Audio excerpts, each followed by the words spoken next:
Hello everyone, आपका स्वागत है टारगेट एंट्रेंस एग्ज़ाम पर। आशा करता हूँ आप घर पे सब अच्छे होंगे। बीएड प्रवेश परीक्षा 2022 के लिए मैराथन क्लासेस चालू हो गई हैं। आज यानी 30 जून से चालू हो गई हैं और 5 जुलाई तक चलेंगी। पूरी तरीके से मेहनत लगेगी।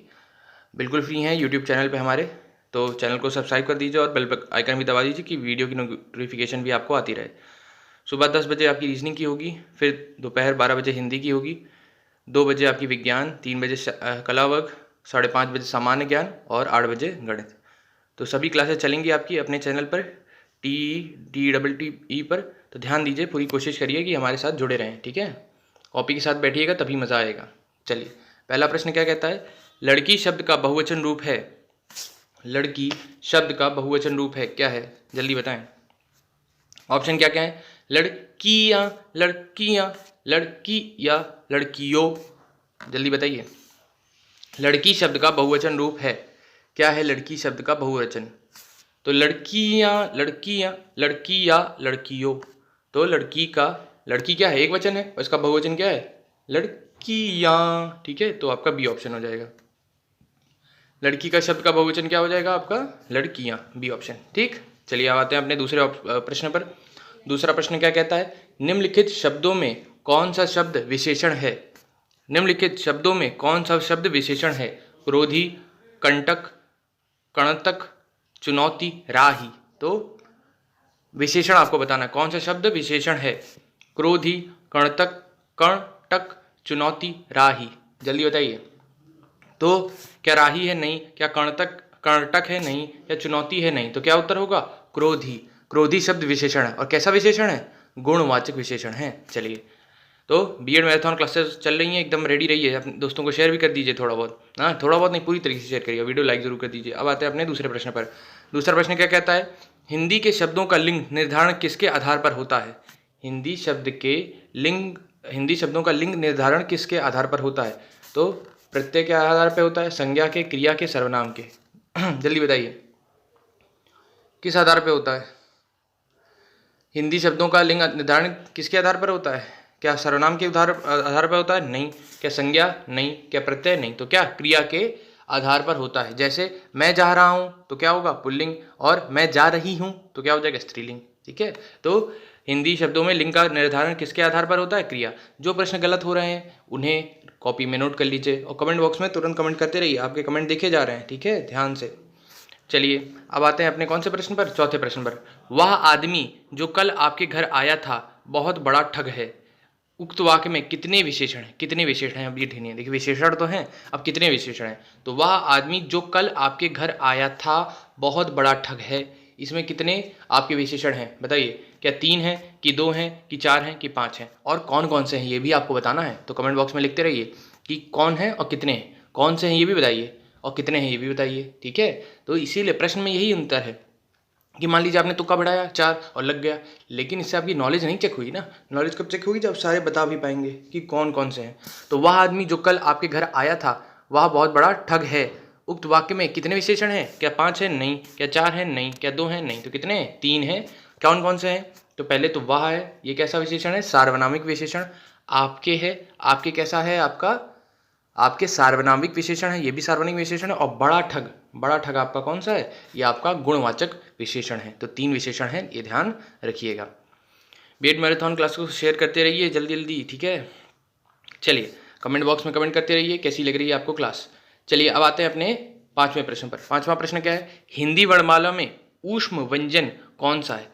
ऊष्म व्यंजन कौन सा है? जल्दी बताइए। ऊष्म व्यंजन के ऑप्शन क्या क्या है? सा हा, ता था दा धा, टा ढा डा ढ़ा, चा छा जा झा। तो इसमें ऊष्म व्यंजन कौन सा है? बताइए। ऊष्म, तो क्या ये वाला है? डी? नहीं। तो क्या बी है? नहीं। क्या सी है? नहीं। तो क्या है? ए। सा श सा हा, ठीक है, ये क्या है? ऊष्म व्यंजन कहलाते हैं। चलिए अब आते हैं अपने 6वें प्रश्न पर। क्या कहता है? गिरीश के लिए सही संधि विच्छेद को चुनिए। गिरीश के लिए सही संधि विच्छेद को चुनिए। क्या होगा? अब यहाँ क्या होगा? बड़ी ई लग गया। गिरी, गी रि धन ईश, गिरी धन ईश, गिरी धन इश, गिरी धन ईश। तो इसका सही उत्तर क्या होगा? गिरीश शब्द का, गिरीश शब्द का। देखिए मात्राओं पर ध्यान दीजिए, छोटी मात्रा है, इसमें संधि विच्छेद में ये है कि बहुत ही माइन्यूट, बहुत ही छोटा सा सूक्ष्म सा अंतर होता है, उसी अंतर को आपको पकड़ना है। गिरीश धन, गिरीश क्या होगा बताइए, इसमें ए बी सी में से क्या ऑप्शन होगा, ए बी सी डी में से सोच के बताइए। तो क्या पहला है? नहीं। क्या दूसरा है? नहीं। क्या तीसरा है? क्या तीसरा है क्या, या दूसरा ही था? सोच के बताइए कौन सा होगा, जल्दी बताएं। पहला? तो पहला तो बिल्कुल नहीं, क्योंकि यहाँ छोटी की है और यहाँ बड़ी की है, तो ये तो गलत ही हो गया। ठीक, और कौन सा बचा? क्या ये है? तो ये भी नहीं है। ठीक, फिर क्या हो गया? क्या ये है? तो ये भी नहीं है। तो क्या हुआ आपका ये, ठीक है, गिरि धन ईश। ठीक है, तो गिरीश के लिए सही संधि विच्छेद क्या है? गिरि धन ईश, जहाँ जो इसके छोटी ई की मात्रा है और इसके इस वाले ईश की बड़ी ई की मात्रा है, ये दोनों मिलकर क्या बना देते हैं? बड़ी ई बना देते हैं। या दीर्घ संधि का उदाहरण, कैसा उदाहरण है ये भी ध्यान रखिए, तो ये दीर्घ संधि का उदाहरण है। चलिए अब आते हैं अपने कौन से प्रश्न पर? 7वें प्रश्न पर। 7वां प्रश्न क्या कहता है? 7वां प्रश्न कह रहा है आपका कि बन बितान रवि शशि दिया फल भक सलिल प्रवाह, अवनी सेज पंखा पवन अब ना कछु परवाह। उपयुक्त पंक्ति में कौन सा रस है? रौद्र रस, अद्भुत रस, शांत रस, भक्ति रस। बन बितान रवि शशि दिया फल भक सलिल प्रवाह, अवनी सेज पंखा पवन अब ना कछु परवाह। तो यहाँ कौन सा आपको रस दिख रहा है? रौद्र रस, अद्भुत रस, शांत रस, भक्ति रस, जल्दी बताइए। तो इन पंक्तियों में कैसा रस है? क्या अद्भुत रस है? नहीं। क्या रौद्र रस है? नहीं। तो कैसा रस है? क्या भक्ति रस है? वो भी नहीं। तो कैसा रस है? शांत रस है। ठीक है, कैसा रस है? शांत रस। तो इन पंक्तियों में शांत रस है। ऐसा क्यों है? शांत रस है जहाँ जीवन जगत से वैराग्य संतुष्टि की भावना हो, वहाँ शांत रस है। जैसे परवाह, कुछ कछु परवाह नहीं, तो यही शांति का एक वो दिखाने का है। ठीक है, शुद्ध शब्द छांटिए। तो औद्योगीकरण, मुमूर्षु, याज्ञवल्क्य, वाल्मीकि। ठीक है, वाल्मीकि। तो अब बताइए इसमें क्या सही आपका होगा? शुद्ध पहचानना है, गलत कौन गलत है आपके, वो गलत, आप 3 गलत हैं, 1 सही है, तो सही बताइए। तो क्या उत्तर होगा? क्या ये है? नहीं। क्या ये है? नहीं। तो इन दोनों में से कौन सा होगा? क्या वाल्मीकि है? वो भी नहीं। तो क्या होगा? मुमूर्षु, मुमूर्षु शब्द शुद्ध है। ठीक है, औद्योगीकरण होगा। ठीक है, क्या होगा? औद्योगीकरण। ठीक, का शुद्ध शब्द क्या होगा? औद्योग। तो यहाँ द्या के जाके क्या लगा होगा? ओ की मात्रा लगी होगी औद्योगीकरण में। ठीक, फिर आपका जैसे याज्ञवल्क्य है, याज्ञवल्क्य है, तो यहाँ क्या होगा? याल्वक्य होगा, वक्य। ठीक है, तो यहाँ ला का और या भी आधा लगा होगा। ठीक है, लास्ट में। और वाल्मीकि में क्या गलती है? ठीक है, तो वाल्मीकि में जो बड़ी ई की मात्रा लगी है क्या है? छोटी ई की मात्रा हो जाएगी। और जहाँ ये छोटी ई की मात्रा लगी है मीकी के लिए, यहाँ ये क्या हो जाएगी? ये भी बड़ी होगी हो जाएगी। तो बस इतना अंतर होगा। सही उत्तर क्या होगा? सही शब्द क्या है? मुमूर्षु, शुद्ध है। ठीक है, अब आते हैं अपने 9वें और 10वें प्रश्न पर। क्या कहता है? निम्नलिखित गद्यांश को पढ़िए। अब देखिए गद्यांश वाला प्रश्न आना है। ठीक है, गद्यांश को भी ध्यान से पढ़िए। निम्नलिखित गद्यांश को पढ़िए और इसके नीचे लिखे शब्द को सही उत्तर वाले विकल्प चुनिए। मनुष्य क्रियाशील प्राणी है, चुपचाप बैठना उसके लिए संभव है नहीं है। इसी प्रवृत्ति के कारण समाज में समय समय पर काम, क्रोध, लोभ, मोह, घृणा, भय, उत्साह, शांति, दया, आशा, हर्ष आदि का प्रादुर्भाव होता है। ठीक है, तो देखिए कितना अच्छा शब्द है, प्रादुर्भाव होता है। साहित्यकार इन्हीं भावनाओं को मूर्त रूप देकर साहित्य का निर्माण करता है। मनुष्य के बिना समाज और समाज के बिना मनुष्य की सत्ता संभव नहीं है। समाज केंद्र है और साहित्य का केंद्र भी मानव ही है। साहित्य और समाज का प्राण और शरीर की भांति गहन रिश्ता है। साहित्य का जन्म समाज के बिना संभव नहीं और अच्छे समाज का जन्म साहित्य के बिना संभव नहीं। समाज को साहित्य से नव जीवन प्राप्त होता है और साहित्य समाज से गौरवान्वित होता रहता है। प्रत्येक साहित्य अपने युग से प्रभावित होता है। साहित्य किसी भी समाज या राष्ट्र की नींव है। यदि नींव सुदृढ़ होगी तो भवन भी सुदृढ़ होगा। साहित्य अजर अमर है, वह कभी नष्ट नहीं होता। तो देखिए अब पैराग्राफ ने पढ़ा, अब ये कितने मन से, कितने तन से, कितने धन से आपने पढ़ा, तभी आप ये प्रश्न लगा पाएंगे। ये दो प्रश्न हैं। ठीक है, वरना बहुत कष्ट होगा।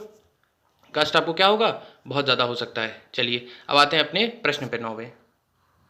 9वां प्रश्न क्या कहता है? साहित्य अजर अमर है, वाक्य में अजर शब्द का अर्थ क्या है?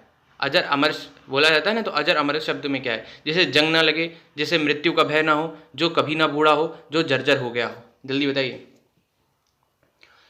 तो क्या है? क्या जैसे जंग लगना ना लगे तो ये नहीं, जैसे मृत्यु का भय ना हो तो ये भी नहीं, जो जर्जर हो गया हो नहीं। तो क्या उत्तर होगा इसका? जो कभी बूढ़ा ना हो उसे अजर कहते हैं। ठीक है, चलिए अब आते हैं अपने 10वें प्रश्न पर, जो इसी पैराग्राफ से, इसी आपके गद्यांश से रिलेटेड है, अपठित गद्यांश। ठीक है, तो साहित्य से नवजीवन प्राप्त होता है, वाक्य से रेखांकित शब्द का समास क्या है? अब बताइए। देखिए प्रश्न आपको लगा कि गद्यांश आएगा, नहीं आया आपका सिर्फ इन दोनों शब्द से, तो कभी कभी आप दोनों शब्द को भी डायरेक्टली पढ़ लीजिए, तो क्या होगा, आप उत्तर बता ले जाएंगे। लेकिन कभी कभी जरूरत पड़ जाती है अजर अमर समझने के लिए। तो अब जैसे नवजीवन है तो उसका समास पूछा गया, तो आपको मालूम होगा क्या है, अव्ययी भाव है, तत्पुरुष है, बहुव्रीहि है कि कर्मधारय है। नवजीवन शब्द में कैसा है? क्या तत्पुरुष है? नहीं। क्या अव्ययी भाव है? नहीं। क्या बहुव्रीहि है? नहीं। तो कैसा है? कर्मधारय समास है। जहां विशेषण विशेष्य का मेल हो वहां कर्मधारय समास होता है। जैसे नव विशेषण है और जीवन क्या है? विशेष्य। तो जीवन में नव लगने से नव जीवन हो गया, जो विशेषण और विशेष का क्या हो गया? आपका मेल हो गया, वो कैसा आपका समास होगा? कर्मधारय होगा। चलिए, तो कभी कभी क्या होता है कि गद्यांश से पहले आप प्रश्न पढ़ लीजिए, तो गद्यांश पढ़ें तो शायद हो जाए, ये आपको प्रश्न पढ़ते ही उत्तर आ जाए, तो आपका समय बचेगा। ये चालाकी का काम है, लेकिन मेरा काम था पढ़ना। पढ़ने से क्या होता है कि आप ध्यान लगाते हैं। चलिए अब आप आते हैं अपने कौन से प्रश्न पर? 11वें प्रश्न पर। क्या कहता है? निम्नलिखित में से तत्सम की दृष्टि से शुद्ध है, निम्नलिखित में से तत्सम की दृष्टि से शुद्ध है, शाटिका, रस्सी, रैन, सरसों। जल्दी बताइए। कॉपी लेकर बैठिएगा, बिना कॉपी के पढ़ाई नहीं होती, मस्ती होती है बस। कमेंट बॉक्स कर रहे हैं ध्यान से, आपका 6 को पेपर है भाई, पूरी मेहनत लगा रहे हैं आप लोग। ठीक है, तो क्या करना है आपको? कॉपी के साथ ही बैठना है, कॉपी के साथ बैठिए और फिर मेहनत करना है हमें। ठीक है, तो 11वें प्रश्न में क्या है? निम्नलिखित में तत्सम की दृष्टि से शुद्ध क्या है? शाटिका, रस्सी, रैन, सरसों। बताइए। तो रस्सी है क्या? नहीं। सरसों है क्या? नहीं। रैन है क्या? नहीं। तो क्या है? शाटिका। शाटिका क्या होता है? साड़ी को बोलते हैं, साड़ी, साड़ी को बोलते हैं आपका शाटिका। ठीक ठीक, तत्सम की दृष्टि से शुद्ध है। अब आते हैं अपने 12वें प्रश्न पर। 12वां प्रश्न क्या कहता है? निंदा का निम्न में से कौन सा सही विलोम नहीं है? विलोम मतलब उल्टा शब्द नहीं है। सस्ती, स्तुति, स्तुति और स्तुति। तो देखिए कितना सूक्ष्म अंतर है सब में, आपको उत्तर बताना है। निंदा शब्द के लिए सही विलोम क्या होगा? बताइए। तो क्या सस्ती होगा? बिल्कुल नहीं। क्या स्तुति होगा? नहीं, बिल्कुल नहीं। क्या स्तुति होगा? बिल्कुल नहीं। देखिए ई की मात्रा को पहचानना जरूरी है, तो क्या होगा उत्तर? बी, स्तुति। ठीक है, स्तुति होगा। तो निंदा का शब्द के लिए, निंदा क्या है? किसी की बुराई करना, और स्तुति करना क्या? उसकी बढ़ाई करना, स्तुति करना। तो स्तुति इसका सही विलोम होगा। मुदित महीपति मंदिर आए, सेवक सचिव सुमंत बुलाए, उपयुक्त पंक्तियों में कौन सा अलंकार है? ठीक है, मुदित महीपति मंदिर आए, सेवक सचिव सुमंत बुलाए। ठीक है, सेवक सचिव सुमंत बुलाए, तो इसमें कौन सा अलंकार है? क्या उपमा है? क्या अनुप्रास है? क्या यमक है? कि रूपक है? जल्दी बताएं, कौन सा होगा इसमें अलंकार? तो इन पंक्तियों में क्या है? किस वर्ण की आवृत्ति आपकी आवृत्ति हुई है? देखिए माँ और किसकी? माँ और सा की हुई है, माँ और सा की। तो मु म मा मा, सा सा सा, तो ये कैसा अलंकार हो गया फिर? जहां आपका आवृत्ति हो किसी वर्ण की, तो वह कैसा अलंकार है? क्या उपमा है? नहीं। या यमक है? नहीं। क्या रूपक है? नहीं। तो कैसा है? अनुप्रास अलंकार है। चलिए, अगर उत्तर सही लगाए तो बहुत बढ़िया। अब आते हैं अपने कौन से प्रश्न पर? 14वें प्रश्न पर। 1 मिनट, क्या कहता है 14वां प्रश्न? चौमासा में निम्न में से कौन सा समास है? कर्मधारय, तत्पुरुष समास, द्वंद्व, द्विगु। चौमासा में निम्न से कौन सा समास है? कर्मधारय समास, तत्पुरुष समास, द्वंद्व समास, द्विगु समास। जल्दी बताइए। चौमासा में क्या है? चौमासा का अर्थ समझ रहे हैं ना? 4 मासों में, मासों मतलब महीना का, संहार में कौन सा है? क्या तत्पुरुष है? नहीं। क्या कर्मधार है? नहीं। तो क्या द्वंद्व है? बिल्कुल नहीं। तो क्या है? द्विगु। तो यहाँ 2 का हो रहा है ना, तो 4 मासों में महीनों का संहार में द्विगु समास है। ठीक है, चौमासा मतलब 4 महीने। अब आते हैं अपने कौन से प्रश्न पर? 15वें प्रश्न पर। निम्नलिखित में एक शब्द शुष्क का विलोम है। देखिए अभी बारिश हो रही होगी आपके आसपास, अगर हो रही है तो अच्छी बात है। तो माहौल पहले कैसा था? शुष्क। अब क्या हो गया है? क्या उष्ण हो गया है? क्या आर्द्र हो गया है कि शीत हो गया है कि शिष्ट हो गया है? जल्दी बताएं। तो पहले कैसा था? शुष्क। ठीक है, शुष्क तो पहले भी नहीं था, पसीना आता था, लेकिन शुष्क था ना, चीज़ें क्या हो जाती थी? सूख जाती थी। अब क्या हो जा रही है? क्या उष्ण हो रही है? नहीं। क्या शीत हो रही है? नहीं। क्या विशुष्ट हो रही है? नहीं। तो आर्द्र हो रही है। आर्द्र मतलब ह्यूमिडिटी, गीला हो जाती है। अतः ना आर्द्रता इतनी प्रतिशत है, तो शुष्क का विलोम होगा आर्द्र। आर्द्र गीला होता है, शुष्क मतलब सूखा का विलोम। ठीक है, समझ गए? चलिए अब आते हैं अपना, कुछ भी दिक्कत हो कमेंट बॉक्स में बताइए और उत्तर देते रहिए, मस्ती कम करिए। ठीक है, और वीडियो लाइक ज़रूर कर दीजिएगा। ठीक है, चलिए अब आते हैं अपने 16वें प्रश्न पर। कड़वाहट शब्द में प्रत्यय है, प्रत्यय कहाँ लगता है? पीछे की आगे, बताइए कहाँ लगता है? पीछे की आगे, पीछे लगता है, बिल्कुल। पर से प्रत्यय पीछे, क्या पी से आप बना लीजिए, सही कि प्रत्यय से पीछे, प्रत्यय से पास है। ठीक है, तो ये ध्यान रखिएगा। चलिए, कड़वाहट शब्द में कैसा है कि हट है कि टट है, टा है कि आहट है कि आ है? कौन सा इसमें प्रत्यय है? हट, ट, आहट, आह। तो कड़वाहट शब्द में आहट क्या है? आहट आपका प्रत्यय है, ना ही टा है, ना ही आ है, ना ही हट है। तो जो कड़वा विशेषण से भाववाचक संज्ञा में परिवर्तित हुआ है, ठीक है, कड़वाहट। ठीक है, कड़वा धन आहट। ठीक है, तो यहाँ भाववाचक संज्ञा है, क्या है? कड़वा से परिवर्तित, विशेषण से भाववाचक संज्ञा में परिवर्तित हुआ है। चलिए अब आते हैं अपने 7वें प्रश्न पर। क्या कहता है? वधुत्सव के लिए सही संधि विच्छेद को चुनिए। वधु धन उत्सव, वधु धन उत्सव, वध धन उत्सव, वधु धन उत्सव। आप लोग के कमेंट बॉक्स में पढ़ता हूँ, तो उसमें किसी ने बोला था कि तेज़ कराइए क्लास, तो मुझे बता दीजिए कि मैं और तेज़ कराऊँ क्लास कि धीरे कराऊँ। जैसा आप बताएंगे वैसे हम लोग कराएंगे। ठीक है, अगर आप चाहते हैं कि मैं ज़्यादा एक्सप्लेन ना करूँ तो मुझे कोई दिक्कत नहीं है। ठीक है, चलिए, वधूत्सव के लिए सही संधि विच्छेद क्या होगा? जल्दी बताएं। तो क्या होगा? वधू धन उत्सव होगा क्या? क्या वधू धन उत्सव होगा क्या? क्या वध धन उत्सव होगा क्या? क्या वधु धन उत्सव होगा क्या? तो क्या उत्तर होगा? क्या पहला है? क्या दूसरा? दूसरा है क्या? दूसरा है क्या? नहीं। क्या तीसरा है क्या? नहीं। क्या चौथा है क्या? सोच कर बताएं। तो चौथा भी नहीं, क्या उत्तर होगा? पहला ही होगा, वधू धन उत्सव। ठीक है, तो वधू धन उत्सव में यहाँ कैसी संधि? अभी जैसे आपने ऊपर किया था, तो ये दीर्घ संधि का उदाहरण है, जहाँ ऊ छोटा, ये देखिए यहाँ क्या है? बड़ा ऊ लगा है, बड़ा ऊ लगा है। ठीक है, इसमें और इसमें क्या है? छोटा ऊ। तो ये दोनों मिलकर क्या बना दे रहे हैं? आपका दीर्घ शब्द बता रहे हैं, तो दीर्घ संधि का उदाहरण है ये। अब आते हैं 18वें प्रश्न पर। क्या कहता है 18वां प्रश्न? जो वर्ण अथवा मात्रा की संख्या से नियमित हो उसे कहते हैं छंद, गुण, अलंकार, रस। जल्दी बताएं। जो वर्ण अथवा मात्रा की संख्या से नियमित हो उसे कहते हैं छंद, गुण, अलंकार, रस। जल्दी बताएं।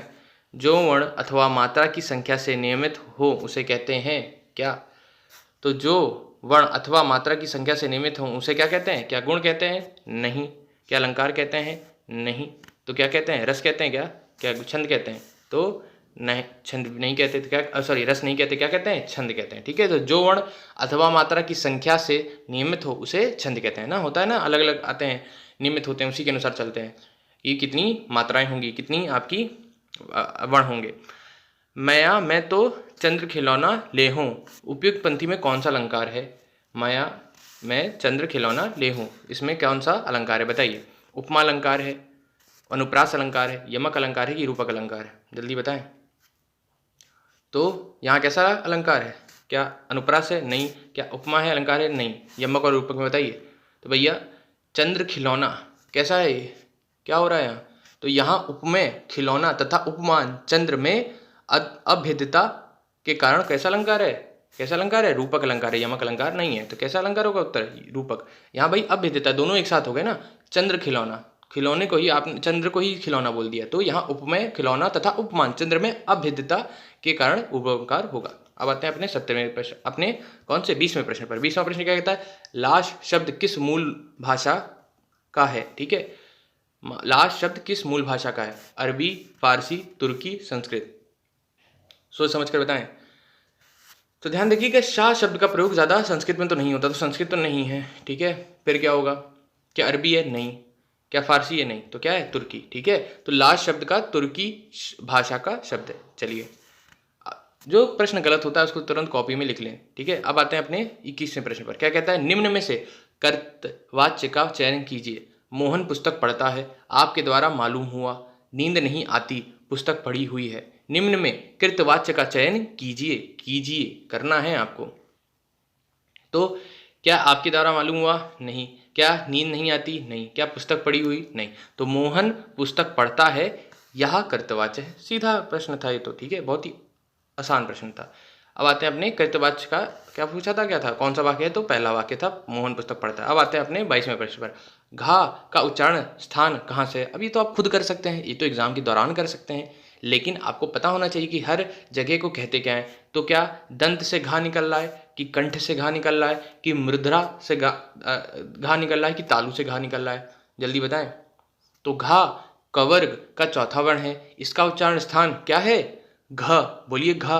तो घा क्या दंत से है? नहीं। क्या तालु से है? नहीं। तो कहाँ से? कंठ से। घा। तो घा कवर का चौथा वर्ण है, इसका उच्चारण स्थान कंठ या कंठे है, ठीक है। चलिए अब आते हैं अपने 23वें प्रश्न पर। अपने से बड़ों को सादर संबोधित करने में किस चिन्ह का प्रयोग किया जाता है? प्रश्नवाचक, विस्मय बोधक, पुनरुक्ति, लाघव, ततुल्य, तुल्यता बोधक चिन्ह। तो देख लीजिए कितने कठिन प्रश्न भी आते हैं कभी कभी। अपने से बड़ों को सादर संबोधित करने में किस चिन्ह का प्रयोग किया जाता है? प्रश्नवाचक करते हो क्या? विस्मय बोधक करते हो क्या? क्या पुनरुक्ति लाघव करते हो क्या? कि तुल्यता बोधक चिन्ह? कौन सा लगाते हैं बताइए। तो अपने से बड़ों को सादर संबोधित करने में प्रश्नवाचक लगाते हैं? नहीं। क्या पुनरुक्ति लाघव लगाते हैं? नहीं। क्या तुल्यता बोधक लगाते हैं? चिन्ह। तो क्या लगाते हैं? विस्मयी बोधक।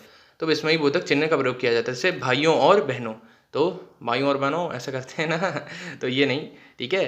तो ये आपका क्या हो जाएगा? ये है विस्मयी बोधक चिन्ह। चलिए अब आते हैं अपने 24वें प्रश्न पर। निम्नलिखित में से कौन सा एक पहाड़ी बोली है? देखिए मैराथन क्लास है तो एकदम ध्यान से पढ़िए, मज़े करते रहिए, एकदम पानी भी पीते रहिए, तभी मज़ा आएगा। लंबे समय के लिए जब आपको लंबी रेस का घोड़ा बनना है, क्योंकि पेपर भैया लंबा होगा, 3-3 घंटे का पेपर होगा, 2 बार 2 शिफ्ट में, तो वहाँ हालत टाइट होनी है। तो एकदम एनर्जी के साथ रहिए। ये नहीं अरे मैं तो थक गई, अरे मैं तो थक गया ना, बिल्कुल नहीं। पानी लीजिए, कुछ ना कुछ करते रहिए, क्योंकि इसी टाइम आपका पेपर भी होगा, समय यही है आपका। इसीलिए हम लोग करा रहे हैं कि आपके दिमाग में बैठता जाए, मस्तिष्क में बैठता जाए कि हाँ हाँ एकदम प्रैक्टिस हो रही है, रेडी हो रहे हैं। तो इसलिए रेस्ट करना चाहें तो अभी मैं 20 सेकेंड का आपको दूंगा कि पानी मंगा लीजिए अपने छोटे भाई से या खुद ही ले लीजिए, ठीक है।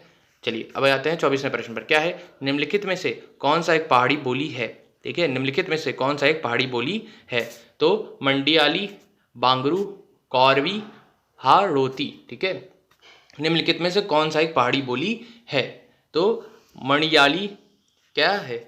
क्या मणियाली है, कि बांगरू है, कि कौरवी है, कि हाड़ौती है? तो निम्नलिखित में कौन सी पहाड़ी बोली है? पहाड़ी बोली है, सोच के बताइए। पहाड़ी, तो क्या कौरवी है? नहीं। क्या हाड़ौती है? नहीं। कि बांगरू है? नहीं। तो क्या है? मणियाली। तो मणियाली एक पहाड़ी बोली है, या कहाँ बोली जाती है? अगर जानते हो थोड़ा सा आपका कनेक्शन, तो हिमाचल प्रदेश में मंडी जिले में बोली जाती है। चलिए आते हैं अपने 25वें प्रश्न में। क्या कहता है? हिंदी वर्णमाला में कुल कितने अयोग वाह हैं? बताइए। 2, 5, 3 की 4 अयोग वाह हैं, जल्दी बताइए। मणियाली, ठीक है, बताइए, सॉरी बताइए क्या होगा? हिंदी वर्णमाला में कुल कितने अयोग वाह हैं? हिंदी वर्णमाला में कुल कितने? क्या 5 हैं क्या? नहीं। तो क्या 4 हैं क्या? नहीं। क्या 2 हैं क्या? क्या 3 है क्या? नहीं। तो क्या होगा? 2 अयोग वहाँ हैं। कौन कौन से हैं?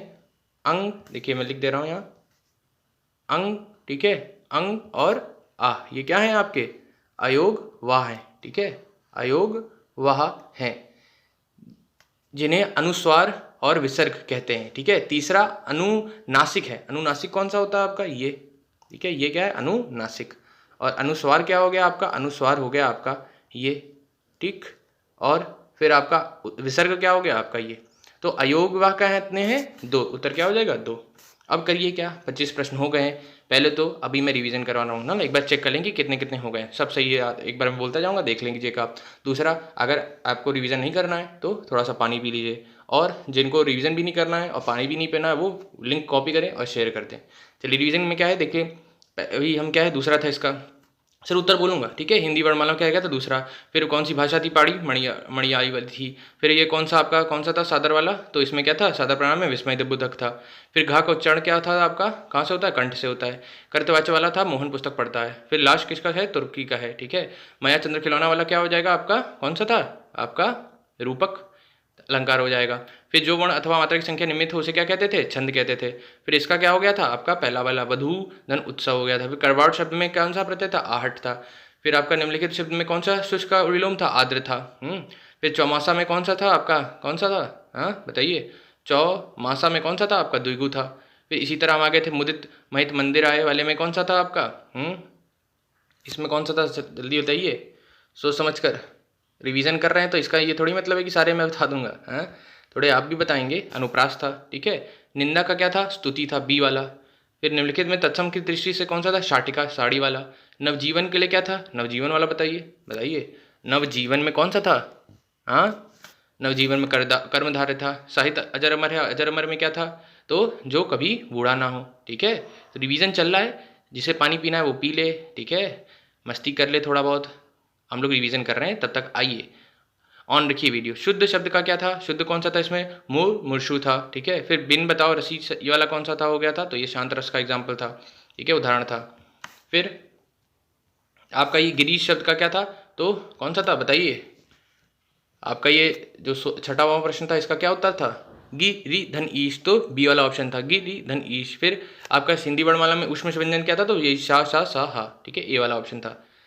चलिए फिर और हम लोग ने कौन सा किया, फिर वह आदमी जो कल आपके घर आया था वह बहुत बड़ा ठग था, तो इसमें कौन सा था, कितने थे विशेषण, 3 थे, वह और आपके घर, यही था ना, आपके घर, आपके और बहुत बड़ा, तो ये 2 सार्वनामिक थे, गुणवाचक था।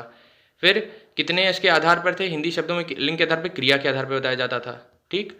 फिर क्या था आपका, निम्नलिखित में शब्द कौन सा विशेषण था, तो कैसा था, कर्णटक था, कर्णटक आपका क्या था, एक विशेषण था, या क्रोधी था, क्रोधी था, ठीक है, क्रोधी आपका एक विशेषण था। लड़कियों का क्या था, लड़कियां, लड़कियां, तो बी ऑप्शन था इसका। तो ये हमारे 25 प्रश्न हो गए हैं। अब अगले 25 प्रश्न हम करने जा रहे हैं। अब तक शायद आप लोग ने पानी, कोल्ड ड्रिंक, खाना पीना सब कर लिया है, मुझे उम्मीद है, ठीक है। मैराथन क्लास चल रही है, पूरी तरीके से हम लोग मेहनत कर रहे हैं, आप भी मेहनत कर रहे हैं, कॉपी के साथ बैठिए। थकावट महसूस हो रही है, बिल्कुल नहीं होनी चाहिए, क्यों होगी थकावट महसूस आपको, आप तो यंग हैं। अब अपने 26वें प्रश्न पर आते हैं हम लोग, लेकिन उससे पहले मैं आपको एक चीज़ सुना दूं।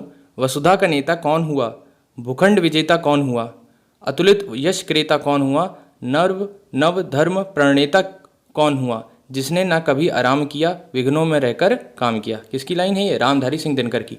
तो इसी तरह आप भी पढ़िए, ठीक है। मैं भी एकदम नई वॉच से हूँ, आप भी एकदम नई वॉच से रहिए, और क्या रहिए, एनर्जी के साथ रहिए हमारे साथ। चलिए वीडियो शेयर ज़रूर कर दीजिए। चलिए अब आते हैं क्या 26वें प्रश्न पर, क्या कह रहा था, 25 प्रश्न हमने रिवाइज कर लिए, कर लिए। अब आते हैं 26वें प्रश्न पर, क्या कह रहा है, निम्न में से कौन सा शब्द स्त्रीलिंग है, तो उपहार है, ग्रंथ है, मस्तक है, रचना है। जल्दी बताइए, निम्न में कौन सा शब्द स्त्रीलिंग है, उत्तर सही हो, जल्दी हो, तुरंत हो। उपहार, ग्रंथ, मस्तक, रचना, कौन सा है, जल्दी बताएं। क्या है, क्या ग्रंथ है, नहीं। क्या उपहार है, नहीं। क्या मस्तक है, नहीं। तो रचना शब्द स्त्रीलिंग है, उपहार, ग्रंथ और आपका क्या मस्तक कैसा है, पुल्लिंग शब्द है। अब आते हैं अपने कौन से प्रश्न पर, आप जल्दी जल्दी होंगे, ठीक है, जल्दी भी होंगे आप, अब इंतजार नहीं कि आप धीरे धीरे पढ़ रहे हैं, जल्दी जल्दी, ठीक है। क्या है आपका 27वां प्रश्न है, शीला अपने कपड़े स्वयं धोती है, रेखांकित शब्द में सर्वनाम शब्द का उचित भेद है, पुरुषवाचक सर्वनाम, निजवाचक सर्वनाम, निश्चयवाचक सर्वनाम, उपयुक्त में से कोई नहीं। क्या आप में है दम, क्या आप हैं क्लास के अंदर अभी भी, हाँ कमेंट बॉक्स में बताइए, yes with full energy, how the जोश, हाय हाय बोलिए हाय, ठीक है। चलिए तो बताइए 27वां प्रश्न क्या है, शीला अपने कपड़े स्वयं धोती है, रेखांकित में सार्वनामिक शब्द का उचित भेद है, पुरुषवाचक सर्वनाम, निजवाचक सर्वनाम, निश्चयवाचक सर्वनाम या उपयुक्त में से कोई नहीं। तो बताएं, जल्दी जल्दी बताएं।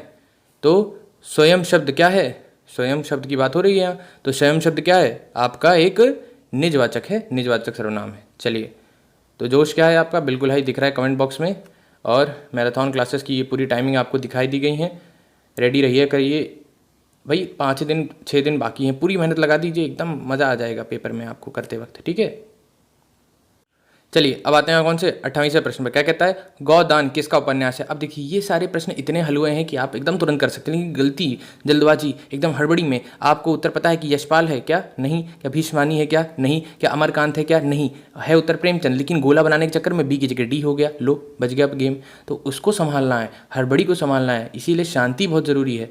तो गोदान किसका उपन्यास है, प्रेमचंद का। ये तो आप मतलब सोते हुए पूरे बता सकते हैं। तो इनका क्या है, गोदान रचनाकार के रचनाकार तथा सम्राट मुंशी प्रेमचंद हैं। यह किसान जीवन का उपन्यास है, इसका प्रकाशन 1936 में हुआ था। चलिए अब आते हैं अपने कौन से 29वें प्रश्न पर, क्या कहता है, पिपर पात सरिस मन डोला में उपमेय क्या है?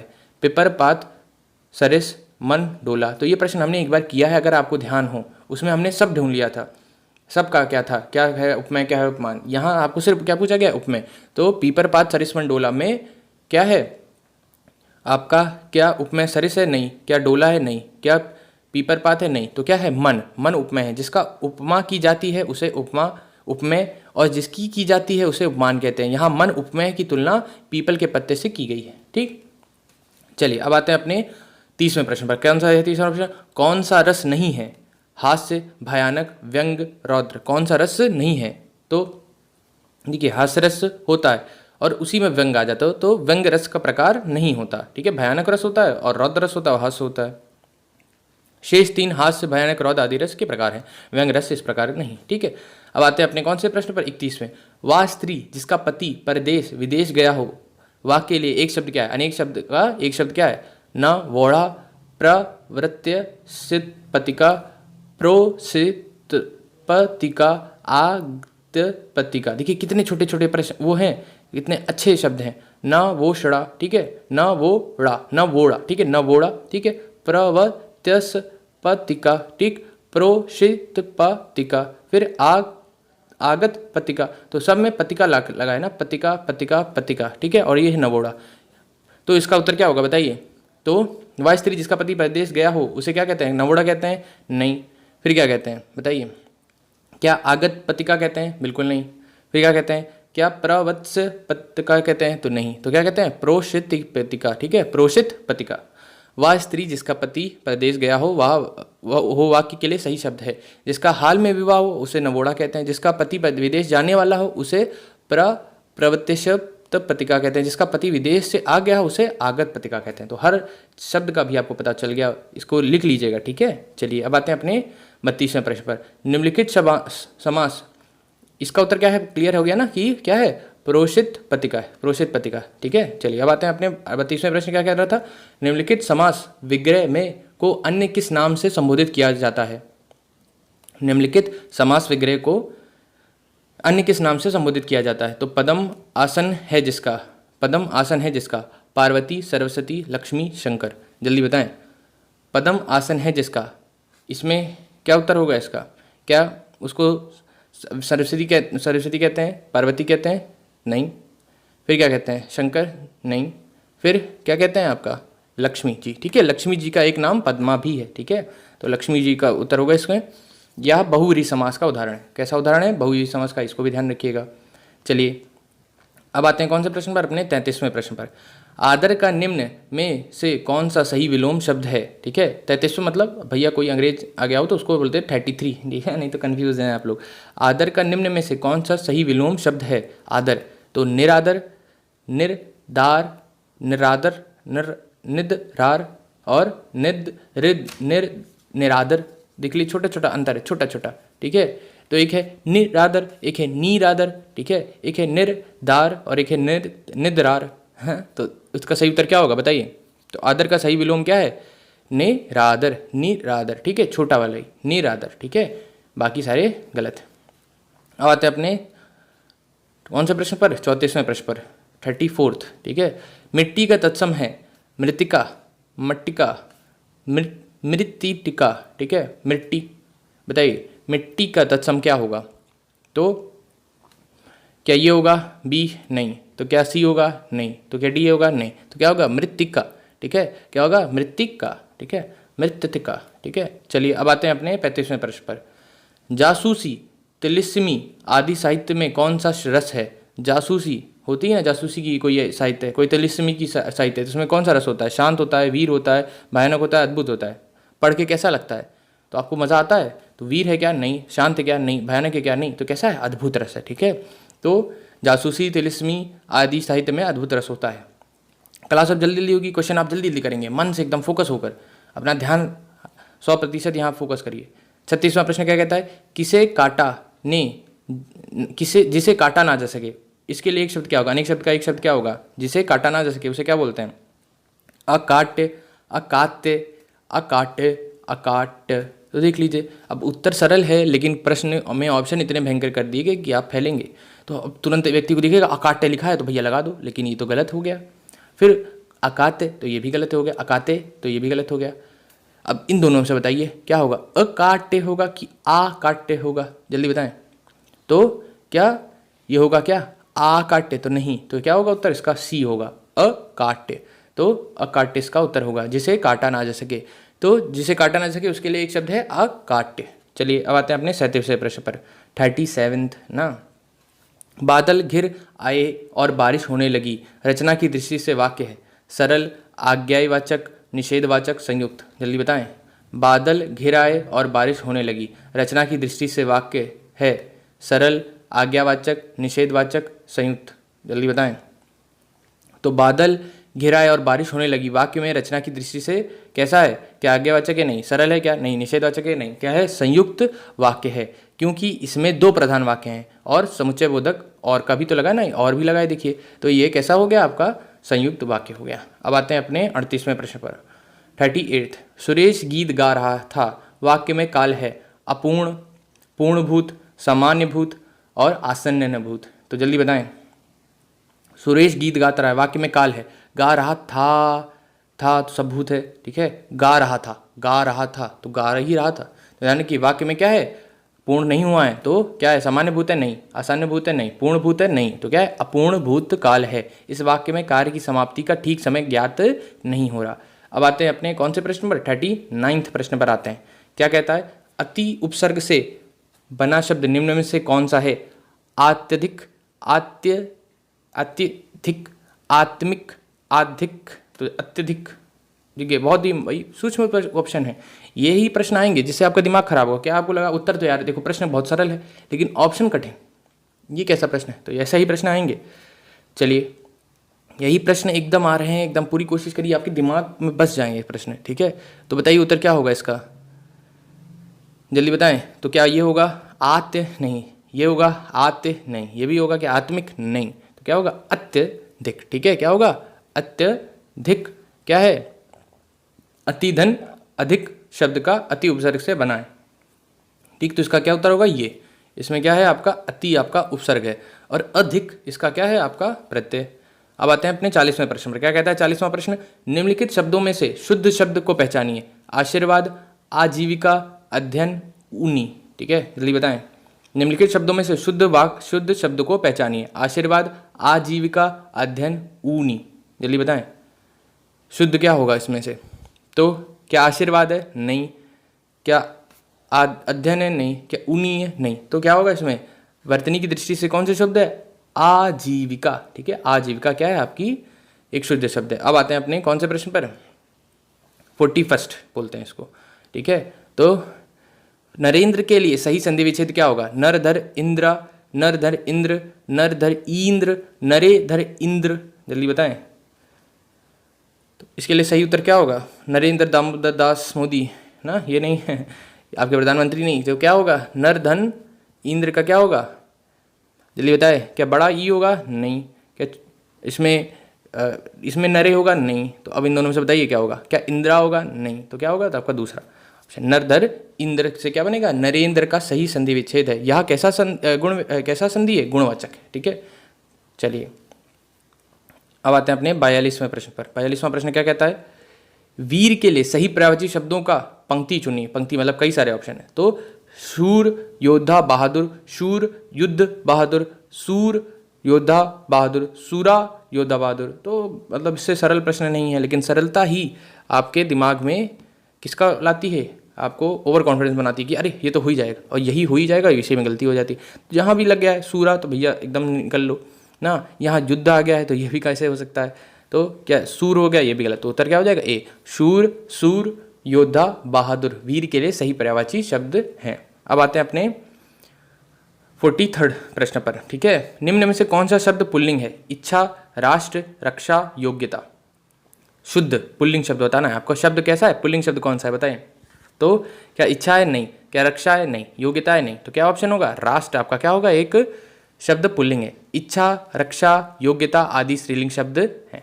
चलिए बहुत बढ़िया। अब आते हैं अपने बीएड मैराथन क्लास है, अब अब तो क्लास एकदम एंड पे पहुंचने वाली है, शेयर ज़रूर कर दें, लाइक अभी तक नहीं किया तो वो भी कर दें, कॉपी के साथ बैठे हैं तो सही प्रश्न ज़रूर बताइएगा कि 50 में से आपके कितने हुए हैं, ठीक है। अभी तक 25 में से मैं देख रहा था 20 से सबके ऊपर जा रहे थे, बहुत अच्छा है, 20 के आसपास जा रहे थे, 19 20 30 मतलब इतने आ रहे थे। अब देखिए 50 में कितने जाते हैं और यही आपको दिखाएगा कितने अच्छे हैं। 50 में अगर आप 45 प्लस कर रहे हैं तो आप बहुत ही टॉप हैं, एकदम मज़ा आ जाएगा, क्योंकि हम लोग कठिन प्रश्न ला रहे हैं। बीएड में सरलता ही आएगी, लेकिन सरलता आप वहाँ से मिस्टेक ना करें तो मज़ा आएगा। चलिए क्या कहता है हमारा प्रश्न 44वां, उस काल मारे क्रोध के तन कांपने उनका लगा, मानो हवा के जोर से सोता हुआ सागर जगा। उपयुक्त पंक्ति में कौन सा अलंकार है? उत्प्रेक्षा, यमक, श्लेष, उपमा, जल्दी बताएं। तो उस काल मारे क्रोध के तन कांपने लगा, मानो हवा के जोर से सोता हुआ सागर जगा। इस पंक्ति में कैसा अलंकार है?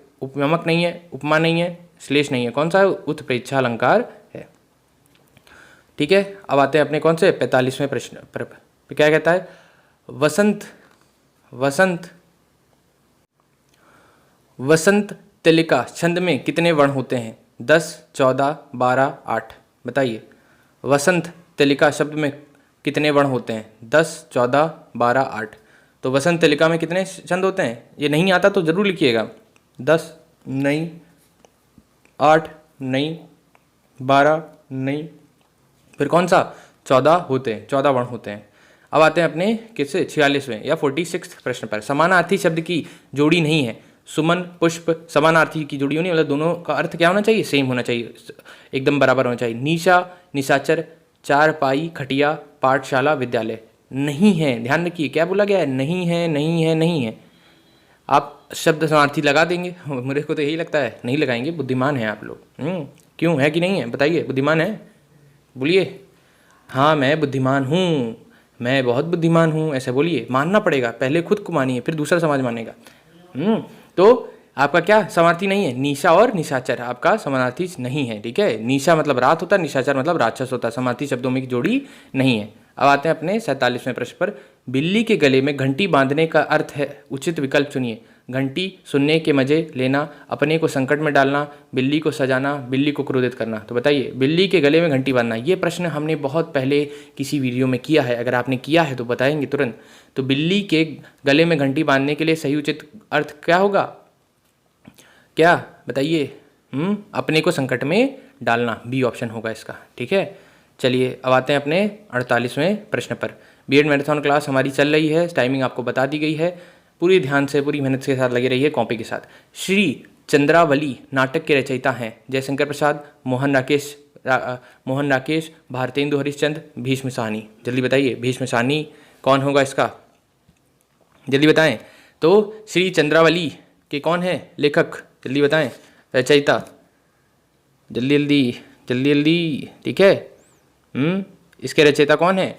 क्या मोहन राकेश है? नहीं। क्या जयशंकर प्रसाद है? नहीं। क्या भीष्म साहनी है? नहीं। तो क्या होंगे? भारतेंदु क्या? आपके हरिश्चंद्र, ठीक है। तो ये उत्तर होगा इसका। अब आते हैं अपने 99 नहीं, कौन से 49वें प्रश्न पर। निम्न में से कौन सा शब्द गार प्रत्यय से बना है? तो मदगार, मददगार, कमगार, कामगार। तो जल्दी बताएं, कौन सा शब्द गार प्रत्यय से बना है? ठीक है, हिंट यही है कि यह उर्दू या आगत प्रत्यय है, ठीक है। तो बताएं, क्या मददगार? तो बिल्कुल नहीं। क्या कामगार? तो बिल्कुल नहीं। तो मददगार और कामगार में बताइए कौन सा होगा? तो कामगार है? नहीं। तो कौन सा है? आपका मददगार, आपका क्या है? गार प्रत्यय से बना है। अपने आखिरी 50वें प्रश्न पर आते हैं मैराथन क्लास का समाप्ति की ओर। अथवा व्याकरण की दृष्टि से वाक्य क्या है? ठीक है, अथवा व्याकरण की दृष्टि से क्या है? अथवा क्या है बताइए? संधि है, उपसर्ग है, अन्वय है कि अव्यय है? जल्दी बताएं। तो जल्दी बताइए। अथवा शब्द व्याकरण की दृष्टि से क्या है? एक क्या है? अन्वय है क्या? नहीं। संधि है क्या? नहीं। उपसर्ग है क्या? नहीं। तो क्या है? एक अव्यय है, ठीक है। कैसा है? समुच्चय बोधक अव्यय है। यह वाक्य में विभाजक का कार्य करता है। चलिए, तो आपने सारे प्रश्न लगा लिए, बहुत बढ़िया। ये टाइमिंग आपको दिखा दी गई है। अब अगली क्लास आपकी विज्ञान की होगी, 12 बजे आपकी हिंदी की होती है। पूरी कोशिश करिए कि क्लास में प्रेजेंट रहें, पूरी क्लास को करिए। कमेंट बॉक्स में कमेंट आए कि कितने प्रश्न हुए 50 में से, ठीक है। मुझे उम्मीद है कि आपको क्लास अच्छी लगी होगी। टाटा, बाय बाय, नमस्कार।